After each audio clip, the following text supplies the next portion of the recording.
अभी कश्मीर के मसले के ऊपर आपके पास जिंदा मिसाल है, इंडिया ने अपना हिस्सा बना लिया और हम इस्लामी ममालिक का इजलास तक न बुला सके, हम इस्लामी ममालिक से मुजम्मत तक न करा सके। इसी एक मुल्क में देखें, मेरे लिए बड़े मोहतरम है, मेरे लिए बड़े मोहतरम है सऊदी अरब जो है वो हमारे लिए बड़ा मोहतरम मुल्क है, लेकिन देखें सऊदी अरब ने मना किया, उन्होंने कहा जी हमें सूट नहीं करता कि हम इंडिया के खिलाफ OIC का एक इजलास बुला लें। अब मामला यह है कि ये तो बड़ी हसास बात है, इसराइल के पाकिस्तान में तो बात हो ही नहीं सकती, लेकिन पाकिस्तान के ऊपर एक दबाव है कि आप इसराइल को तस्लीम करें। हम लाते हैं टॉक शोज और अनलिमिटेड एंटरटेनमेंट सिर्फ YouTube पर। अगर आपने अभी तक हमारा चैनल सब्सक्राइब नहीं किया तो अभी सब्सक्राइब करें और बेल आइकॉन को क्लिक करके हमारी लेटेस्ट वीडियोस के बारे में अपडेट जानें। अमेरिका में राष्ट्रपति चुनावों के संपन्न हो जाने के बाद ये बात साफ हो गई है कि अब ट्रंप के बाद जो बाइडेन अमेरिका के राष्ट्रपति पद को संभालेंगे। लेकिन अचानक दुनिया का ध्यान अमेरिका से हटकर मिडिल ईस्ट की ओर चला गया है, क्योंकि इजराइल के राष्ट्रपति बेंजामिन नेतन्याहू और मोसाद के चीफ ने अचानक सऊदी प्रिंस बिन सलमान से मुलाकात कर ली है। इजराइल के प्रधानमंत्री बेंजामिन नेतन्याहू और सऊदी अरब के प्रिंस बिन सलमान दोनों इस बात से आशंकित हैं कि राष्ट्रपति ट्रंप के हट जाने के बाद जो बाइडेन कहीं ईरान के साथ किए गए परमाणु समझौतों को फिर से बहाल न कर दें, क्योंकि ट्रंप ने ईरान के साथ किए गए परमाणु समझौतों को तोड़ दिया था। इजराइल और सऊदी अरब की बढ़ती नजदीकियों की खबर आते ही पूरी दुनिया में मानो तहलका समझ गया हो। पाकिस्तान जैसे मुल्क में तो हाहाकार मच गया है कि इजराइल अब पूरी दुनिया के साथ साथ सऊदी अरब के द्वारा भी स्वीकार कर लिया गया है।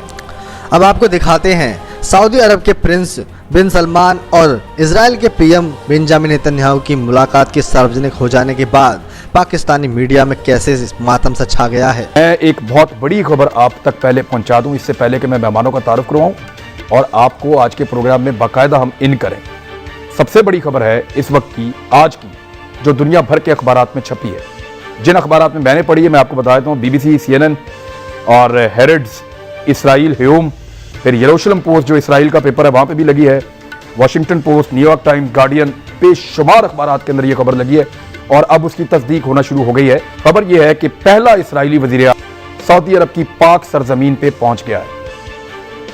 बहुत बड़ी खबर है, बहुत बड़ी खबर है। इसराइल का एक वजीर आजम सबसे तगड़े अरब मुल्क की सरजमीन पे पहुंच गया है।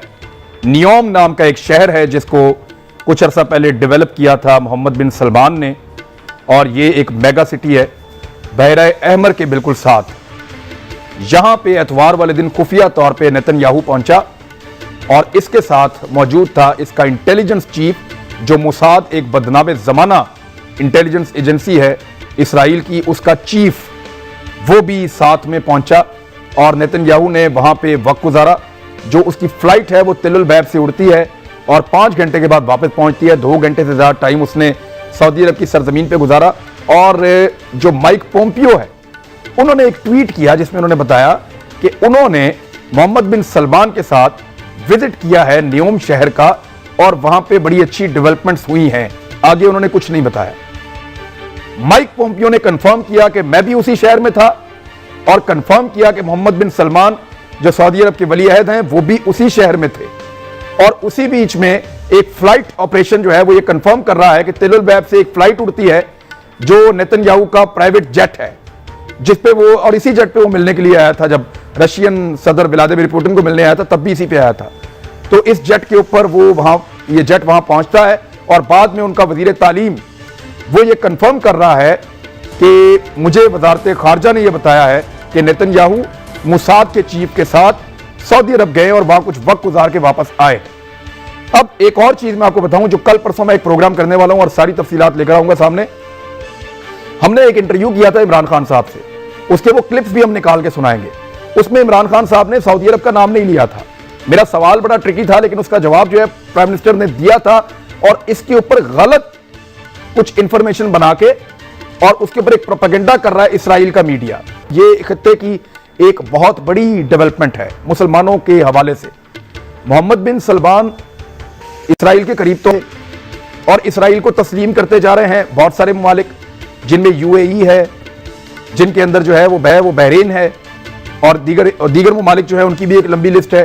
तो सऊदी अरब ने ऑफिशियली, मैं पहले भी ये कह चुका हूं कि ऑफिशियली सऊदी अरब ने इसराइल को यानी वैसे तो तस्लीम कर लिया, ऑफिशियली अनाउंस नहीं किया सिर्फ। और ये खबरें अमेरिकन अखबार से आ रही हैं, किसी वक्त भी ये अनाउंसमेंट हो सकती है। अब इस्राएली वजीर आजम को अपनी सरजमीन पे उस वक्त बुलाया गया जब यरूशलेम के अंदर, वेस्ट बैंक के इलाके में, उसकी यरूशलेम जो मशरकी यरूशलेम है, वहां पे इसराइल ने हाल ही में 1257 नई यहूदी बस्तियां तामीर करने का टेंडर खोला है। यानी मुसलमानों का पत्ता बिल्कुल साफ कर रहे हैं, फलस्तीनियों को इस इलाके से उखाड़ के बाहर फेंक रहे हैं और उनसे उनकी मुकद्दस सरजमीन छीन रहे हैं।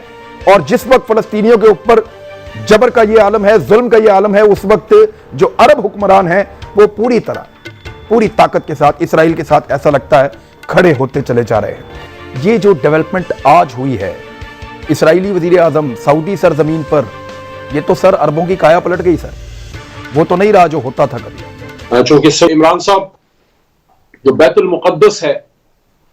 मुक़द्दस है वो सिर्फ अरबों का नहीं, हमारा भी उतना ही क़िबला वाला है जितना किसी भी अरब मुल्क का हो सकता है। तो हमारा तो इसराइल के साथ नजरियाती इख्तिलाफ है। और मत भूलिए ये बात भी, मैं इतनी नस्लों बाद भी मुझे याद है, तो इसराइल में भी लोगों को याद होगा और पाकिस्तान में भी लोगों को याद है। और वो क्या, वो ये है, इसराइल का पहला वज़ीर आज़म डेविड बेन गुरियन जब आया था फ्रांस पेरिस में सोर्बोन यूनिवर्सिटी में, उसने पाकिस्तान का नाम लेके कहा था कि ये हमारा it is an ideological answer, ये हमारा नजरियाती जवाब है। पाकिस्तान को दुश्मन मुल्क करार दिया था और ये कहा था कि पाकिस्तान जो है हमारा दुश्मन है, नजरियाती जवाब है, और इस पाकिस्तान को हमने अस्करी और फिक्री लिहाज से नहीं उठने देना। और इस काम में हिंदुस्तान हमारा फितरी हलीफ है, क्योंकि हिंदुस्तान टूट के पाकिस्तान बना था, तो वो हमें अपना दुश्मन समझते थे और समझते हैं। मैं समझता हूं कोई भी मुसलमान हो और चेत जाए कि पाकिस्तानी, क्योंकि पाकिस्तान तो नजरिए पे बना, दो कौमी नजरिए पे बना, तो हम तो इनको अपना दुश्मन नंबर 1 समझते। अभी कश्मीर के मसले के ऊपर आपके पास जिंदा मिसाल है, इंडिया ने अपना हिस्सा बना लिया और हम इस्लामी ममालिक का इजलास तक न बुला सके, हम इस्लामी ममालिक से मुजम्मत तक न करा सर सके। इसी एक मुल्क में देखें, मेरे लिए बड़े मोहतरम है, मेरे लिए बड़े मोहतरम है सऊदी अरब जो है वो हमारे लिए बड़ा मोहतरम मुल्क है। लेकिन देखें सऊदी अरब ने मना किया, उन्होंने कहा जी हमें सूट नहीं करता कि हम इंडिया के खिलाफ OIC का एक इजलास बुला लें। अब मामला यह है कि ये तो बड़ी हसास बात है, इसराइल के पाकिस्तान में तो बात हो ही नहीं सकती, लेकिन पाकिस्तान के ऊपर एक दबाव है कि आप इसराइल को तस्लीम करें।